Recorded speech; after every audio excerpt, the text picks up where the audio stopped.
حضرت مالک بن دینار فرماتے میں نے 60 حج کیے.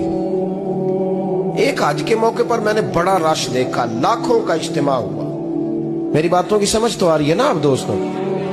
جو نہیں بول رہے انہیں بھی آ رہی ہے نا؟ اللہ جزا دے. کہتے ہیں لاکھوں کا مجمع تھا تو میرے دل میں خیال آیا, میں نے کہا اے اللہ اتنے لوگ آئے ہیں, ان کا حج قبول بھی ہوا ہے کہ نہیں؟ فرماتے میں سوچ رہا تھا تو رات کو نا خواب میں نے کسی کہنے والے کو کہتے ہوئے سنا کہ سب کا قبول ہو گیا. بلخ کا رہنے والا محمد بن ہارون بلخی ہے, اس کا حج قبول نہیں. فرماتے ہیں شہروں کے علیحدہ علیحدہ خیمے لگتے تھے. اب بھی آپ حج کرنے جائیں تو پاکستانیوں کی رہائشیں علیحدہ ہوتی ہیں, انڈین کی علیحدہ, بنگلہ دیش کے علیحدہ, مصری, یمنی, سب لوگ علیحدہ علیحدہ رہائشیں ہوتی ہیں, جھنڈے لگے ہوتے ہیں ملکوں کے. کہتے ہیں میں نے سویرے اٹھ کے ڈھونڈنا شروع کر دیا. ڈھونڈتا ہوں وہ بندہ ملے. کہتے ہیں جہاں بلخ شہر کے لوگ رہتے تھے وہاں چلا گیا تو میں نے لوگوں سے پوچھا تم میں محمد بن ہارون بلخی کون ہے؟ لوگ کہنے لگے وہ تو بڑا نیک آدمی ہے, پرہیزگار ہے, بڑے بولے بھالے, بڑے اللہ والے, ریاض آپ کو بس ہم ہی جانتے ہیں, وہ تو بڑا نیک ہے, پرہیزگار آدمی. میں نے کہا اچھا کہاں ہے؟ انہوں نے کہا پہاڑ کے پیچھے اس نے خیمہ لگایا ہوا ہے, ساری رات عبادت کرتا ہے, سارا دن روزہ رکھتا ہے, قائم اللیل ہے, صائم الدہر ہے. کیا بات؟ فرماتے ہیں میں ان لوگوں کی بات سن کے حیران ہو گیا کہ مجھے کیا بتایا گیا, یہ کیا کہہ رہے ہیں؟ فرماتے ہیں میں پہاڑ کے پیچھے گیا. حضرت مالک بن دینار علیہ رحمہ فرماتے ہیں جب میں وہاں پہنچا تو میں نے اس شخص کو مصلی پہ بیٹھے دیکھا. کثرت عبادت کے آثار اس کے وجود پر نظر آ رہے.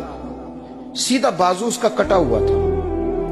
فرماتے 2 رکعتیں مکمل کر کے نا میں نے اسے السلام علیکم کہا تو مجھے کہنے لگا وعلیکم السلام, آپ مالک بن دینار ہیں؟ میں نے کہا بڑی اس کی فراست ہے. فرماتے پھر اس نے ٹھنڈی سانس لی, کہنے لگا آپ کو خواب آئی ہوگی کہ میرا حج قبول نہیں. فرماتے ہیں مجھ پر اور بجلی گری کہ کیا کہہ رہا. میں نے کہا یار لوگ بھی تیری تعریف کر رہے ہیں اور تیری بصیرت بھی بڑی ہے, تو یہ ماجرا کیا ہے؟ کہنے لگا آپ نہ پوچھیں. یہ کہہ کے اس نے رونا شروع کیا, دیر تک روتا رہا.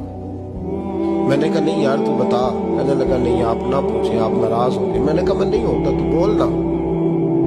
کہنے لگا حضور 24 سال ہو گئے مجھے حج کرتے ہوئے, 24 سال, 24واں حج ہے میرا, اور ہر سال کوئی اللہ کا ولی آ کے بتاتا ہے کہ جا چلا جا تیرا کوئی نہیں قبول ہوا. بے پروائی ویک سجن دی جتھے کسے دی پیش نہ جاوے, انہیں تاجاں والے در در رولے تے منگتیاں تخت بٹھاوے. آزم کسے نو کارا ملدا ہی کوئی کعبے و خالی آوے. کہتے ہیں اس نے مجھے کہا حضور 24واں حج ہے, ہر سال کوئی بتاتا ہے. میں نے کہا تیری غلطی. کہنے لگا میں اپنی ماں کا نافرمان. میں نے کہا واقعہ کیا ہوا؟ کہنے لگا حضرت اللہ نے مجھے دولت دی, مال دیا, زمینیں دی تو میں عیاش ہو گیا. امام مالک بن دینار رحمت اللہ علیہ فرماتے ہیں مجھ سے کہنے لگا پیسے آئے تو میں عیاش ہو گیا.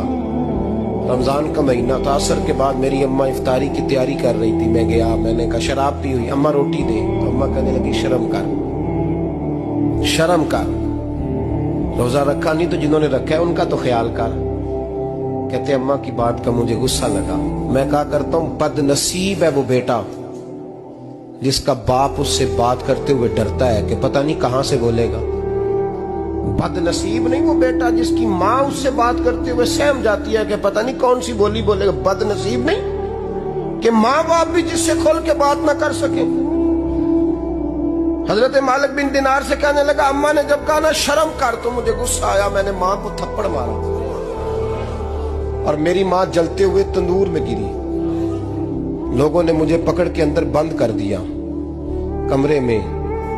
ساری رات میں شور سنتا رہا پر نشے میں دھوت رہا. سویرے آنکھ کھلی تو میری بیوی بیگ باندھ رہی تھی. میں نے کہا کہاں جا رہی ہو؟ کہنے لگی جو ماں کا نہیں بنا میرا کیسے بنے گا. میں نے کہا میری اماں کا وہ تو لوگوں نے رات کو ہی دفن کر دی جنازہ پڑھ کے. تڑپ کے کہنے لگا مجھے کیوں نہیں بتایا؟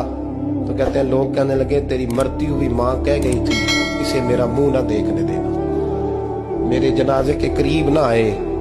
حضرت مالک بن دینار فرماتے ہیں جب اس نے یہ بات سنائی تو میں نے بھی اس کے منہ پہ تھپڑ مارا. میں نے کہا تو اسی قابل ہے.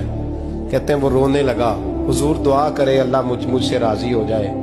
کہنے لگا جب ماں کی انتقال کی خبر ملی تو میں نے کلاڑی لے کے وہ ہاتھ کاٹ دیا جس سے ماں کو مارا تھا. میں نے ساری جائیدادیں خیرات کر دی. 24 سال ہو گئے, 24 سال. ساری رات نماز پڑھتا ہوں, روزہ رکھتا ہوں, حج کرتا ہوں, پر ہر سال کوئی آ کے کہتا ہے جا دوڑ جا تیرا کوئی نہیں قبول ہوا. حضور دعا کرے مالک راضی ہو جائے. فرماتے ہیں میں تھپڑ مار کے آ گیا. میں نے کہا تجھ سے راضی ہو جائے اتنے ظالم سے. امام مالک فرماتے ہیں رات کو آ کے سویا تو مجھے خواب میں رسول پاک کا دیدار ہوا. تو نبی پاک علیہ السلام نے فرمایا مالک تو اسے مایوس کیوں کر رہا ہے, اللہ تو بڑا مہربان ہے. کہا حضور ماں کے نافرمان کو معافی کیسے ملے گی؟ تو امام مالک فرمانے لگے نبی کریم نے فرمایا جا اسے جا کے بتا دے تجھے قیامت میں تیری ماں کی وجہ سے بخش دیا جائے گا. کہا حضور اماں کی وجہ سے کس طرح؟ تو محبوب فرمانے لگے اس کی ماں قیامت میں اس کے خلاف مقدمہ دائر کرے گی رب کریم کی عدالت میں. اے اللہ میں نے 9 ماہ پیٹ میں رکھا, درد سہ کے اسے جنا, جگر کا خون پلا کے پالا اور اسی نے مجھے قتل کیا.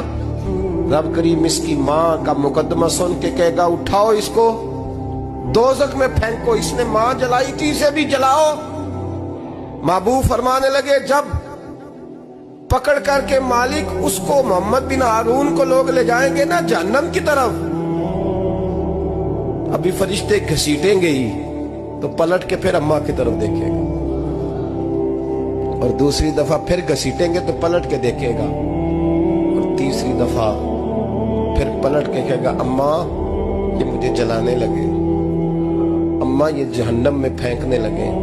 میرے حبیب فرمانے لگے وہ جل کے مرنے والی ماں وہاں بھی بول پڑے گی, کہے گی یا اللہ چل میں نے معاف کیا تو بھی معاف کر دے, اے اللہ میں نے معاف کیا تو بھی معاف کر دے, اللہ تو معاف کر دے اسے.